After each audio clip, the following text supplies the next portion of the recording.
yaş oğlanlara salam aytın. Bir salavat köp okuysunlar canım. Bir de başarsalar güne akşam yatma kala teheccüd niyet edip 2 rekat namaz okuysunlar. Boynunuzda değil yaş canımlar, boynunuzda değil. Yönü başarsanız terk etmem. Gece turup namaz okuyacak bolup yürmeng. Sizden kıyım olur, yaşınız kiçi. Ol 50'den 60'dan o yaşlılık dengesine varanızda gece tursanız turun.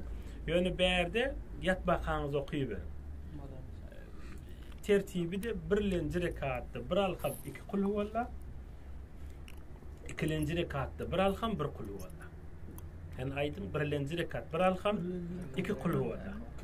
İkinci rekat bir alham 1 kul huvallah.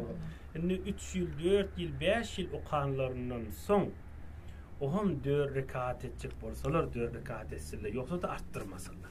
Arttırsalar kalır. Şu 2 rekat kaim dursunlar. 5 yıl okandan son ay arttırar isteyseler inni yaşta ulalı inni 4 rekat etsinler. Etmesi de etmez. Yönü ay zır 4 rekat etesi gelse neçe yıl son 4 rekat 4 kulu valla 3 kulu valla 2 kulu valla 1 kulu valla her rekatta 1 kulu valla azal yerde. Düşündünüz mü? Ondan 5 yıl geçiyençe 4 yıl geçiyençe arttırmasınlar yönü terk etmesinler. Ondan sonra yine arttırası gelseler inni 15 yıllar oldu o kap verir inni 6 rekat etsin etmesin. Onunla da 6 esele 6 kulu valla her rekatta 5 kulu valla azali bir tek kayıt var. Onunla onun meşgul geçen 10 denesine 80 yaşa varsanız o da 8 rekat etsinler. Düşündün mü? 8 kulu valla 7 kulu valla şeyle.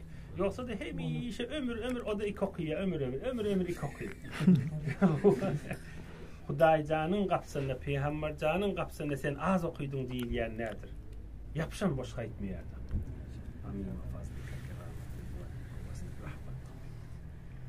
Nur-i imanını gülüp yaşamak nesip.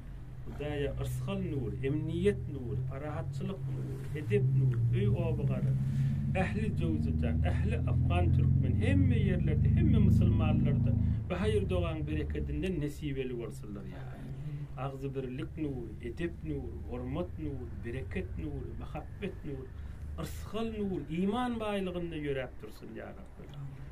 Namarda adamlan, dili qaran, içi qaran, ağzalıqı tipirenin şerine düşmesinler ya. Amin. Ma fazlika ve keramet. Rıdvanik ve